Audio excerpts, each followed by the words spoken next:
विद्यां च विद्यां च यस्तद्वेदो भयज्ञातः अविद्यया मृत्युं तीर्त्वा विद्ययामृतमश्नुते।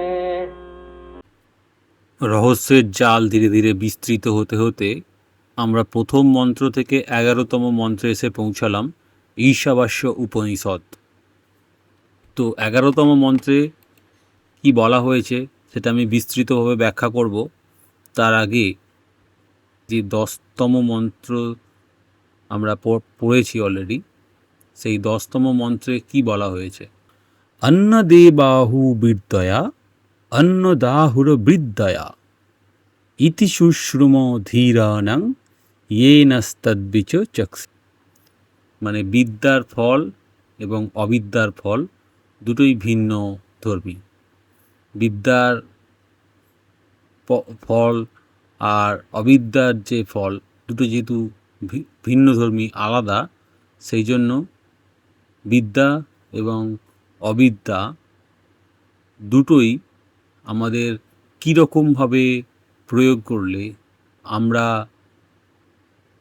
প্রকৃত সত্যকে আহরণ করতে পারি, প্রকৃত সত্যের কাছাকাছি পৌঁছতে পারি, সেই সম্বন্ধে 11তম মন্ত্র আমাদের নির্দেশ দিচ্ছে। কি নির্দেশ দিচ্ছে এটা জানার আগে আমাদের পুরো প্রেক্ষাপটটা আমাদের জানতে হবে। পুরো প্রেক্ষাপটটা মানে আমরা এটুকু জেনেছি যে যারা শুধুমাত্র বিদ্যার উপাসনা করে তারা অন্ধকার পথে ধাবিত হয়, এবং যারা অবিদ্যার পথে উপাসনা করে তারা অন্ধকার পথে ধাবিত হয়। এবং উপনিষদ বলেছে বিদ্যার পথে যারা বেশি উপাসনা করে তারা অবিদ্যার থেকে আরও বেশি অন্ধকারময় জগতে ধাবিত হয়ে থাকে। কেন এরকম বলা হয়েছিল তার বিস্তৃত ব্যাখ্যা আমরা 9তম এবং 10তম মন্ত্রে বিশদভাবে আলোচনা করেছি। এবার 11তম মন্ত্রে আমাদের প্রকৃত বিদ্যা এবং অবিদ্যার প্রয়োগটা সম্বন্ধে আমাদের বিচক্ষণ ও উপনিষদের বক্তব্য আমাদের নির্দেশ করবে। দেখুন, উপনিষদের যুগের ঋষিরা তারা প্রচণ্ড রকমের ইন্টেলেকচুয়াল, প্রচণ্ড রকমের তারা দূরদৃষ্টি সম্পন্ন মানুষ ছিলেন। তারা জানতেন যে যারা অবিদ্যার উপাসনা করে, শুধুমাত্র জড় জগতের ভোগ বা জড় জগতের বস্তুসমূহ এইগুলোর পাওয়ার ইচ্ছা জনিত যে সমস্ত জ্ঞান, সেই জ্ঞান আহরণের দিকেই যারা ছুটে যায় এবং সেইগুলোকেই যারা নিজের জীবনের একমাত্র অভীষ্ট লক্ষ্য বলে মনে করে, তারা যেমন ভুল করে, ঠিক তেমনিভাবে যারা শুধুমাত্র বিদ্যা অর্থাৎ ঈশ্বরকেন্দ্রিক সাধনা এবং ঈশ্বরের ওপর নির্ভর করে গড়ে ওঠা বিদ্যাকেই যারা শুধুমাত্র পাথেয় বলে মনে করে, তারাও একটা অন্ধকারময় জগতে কেন প্রবেশ করে? কারণ সেখানে তাদের সেই জ্ঞানটাকেই তারা আঁকড়ে ধরে বাঁচতে চায়। প্রকৃত সত্য আহরণ করার দিকে তারা পথভ্রষ্ট হতে পারে। প্রকৃত সত্য, প্রকৃত চৈতন্য, প্রকৃত স্বরূপ এইটাকে না জেনে না বুঝে শুধুমাত্র বিদ্যাকে আঁকড়ে ধরেই তারা বাঁচতে চায়। তো তাতে কি হতে পারে? তাতে তার ফল আরও ভয়ানক হতে পারে। সেটা হচ্ছে জ্ঞান আমরা যদি প্রকৃতভাবে তার প্রয়োগ না করতে পারি তাহলে সেই জ্ঞানের ফলাফল হয় খুব ভয়ানক। সেই জন্যই উপনিষদ যুগের ঋষিরা সুস্পষ্টভাবে নির্দেশ দিয়ে গেছেন যে বিদ্যার পথে ধাবিত হলে তাহলে তার ক্ষেত্রে বিদ্যার প্রতি আসক্তি, তার প্রতি যে অ্যাটাচমেন্ট, সেটা থেকে আরও অনেক গভীরতম ক্ষতি আসতে পারে। সেই জন্য এই 9ম এবং 10ম মন্ত্রে সেইটা সম্বন্ধে বিস্তৃত ধারণা দিয়েছে। এবার 11তম মন্ত্রে কিন্তু দেখা যাচ্ছে যে বিদ্যা এবং অবিদ্যা দুটোকে কীরকমভাবে ব্যবহার করলে আমরা প্রকৃত সত্যের দিকে ধাবিত হতে পারি সেই সম্বন্ধে বলা হয়েছে। তো আমি প্রথমে মন্ত্রটি উচ্চারণ করব, তারপর শব্দে শব্দে অর্থ, তারপর আক্ষরিক অর্থ এবং দার্শনিক অর্থ ব্যাখ্যা করব। যেভাবে আমরা প্রথম মন্ত্র থেকে দশম মন্ত্র পর্যন্ত করে এসেছি সেই পদ্ধতিতেই করব। তো শুনুন ঈশবাস্য উপনিষদ 11তম মন্ত্র। বিদ্যাং চ ইয়স্তদ্বেদো ভয়ং সহ অবিদ্যায়া মৃত্যুন্তীর্তা বিদ্যায়ামৃতম অশ্নুতে। আর একবার, বিদ্যাঞ্চ ইয়স্তদ্বেদো ভয়ং সহ অবিদ্যায়া মৃত্যুং তীর্থা বিদ্যায়ামৃতম অশ্নুতে। শব্দ শব্দের অর্থ।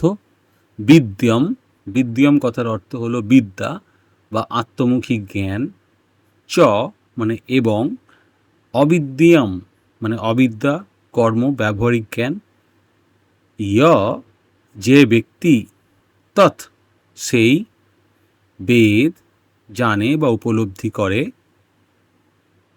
উভয়ং উভয়কে, সহ মানে একসঙ্গে, অবিদ্যা অবিদ্যার দ্বারা, মৃত্যুম মৃত্যুকে বা সীমাবদ্ধতাকে, তীর্থা অতিক্রম করে, বিদ্যয়া বিদ্যার দ্বারা, অমৃতম অমৃতত্ব বা মুক্তি, অশ্নুতে লাভ করে বা উপভোগ করে। এখানে একটা ব্যালেন্স করার কথা বলা হচ্ছে। যে ব্যক্তি বিদ্যা ও অবিদ্যা উভয়কেই একসঙ্গে জানে, সে অবিদ্যার দ্বারা মৃত্যুকে অতিক্রম করে এবং বিদ্যার দ্বারা অমৃতত্ব লাভ করে। তাহলে এখানে জাগতিক জগতের জ্ঞান এবং আধ্যাত্মিক জ্ঞান, উচ্চতর জ্ঞান, এর মধ্যে একটা সামঞ্জস্য, এর মধ্যে একটা ব্যালেন্স রক্ষা করার কথা বলা হয়েছে। তাহলে যে ব্যক্তি বিদ্যা এবং অবিদ্যা উভয়কেই একসঙ্গে জানে, সে অবিদ্যার দ্বারা মৃত্যুকে অতিক্রম করে এবং বিদ্যার দ্বারা অমৃতত্ব লাভ করে। এই একটি মন্ত্রে উপনিষদ জীবনের দুটি স্তম্ভ প্রতিষ্ঠা করছে। অবিদ্যা মানে জীবনযাপন এবং বিদ্যা মানে জীবন মুক্তি। ঋষি বলছেন, শুধু কর্ম নয়, শুধু জ্ঞানও নয়, দুটিকেই যথাস্থানে বুঝতে হবে। কর্ম মানুষকে চরিত্রবান, শৃঙ্খলাবদ্ধ ও প্রস্তুত করে, আত্মজ্ঞান মানুষকে মুক্ত করে। উভয়ং সহ মানে একসঙ্গে। এই মন্ত্রের সবচেয়ে গুরুত্বপূর্ণ শব্দ উভয়ং সহ, অর্থাৎ দুটিকে একসঙ্গে। ঋষি কখনো বলেননি কর্ম ছেড়ে দাও, আবার এটাও বলেননি শুধু কর্মই যথেষ্ট। তিনি বলেছেন জীবনের দুটি ডানা আছে, একটি কর্ম, একটি জ্ঞান। এক ডানায় পাখি উঠতে পারে না। অবিদ্যায়া মৃত্যুং তীর্থা।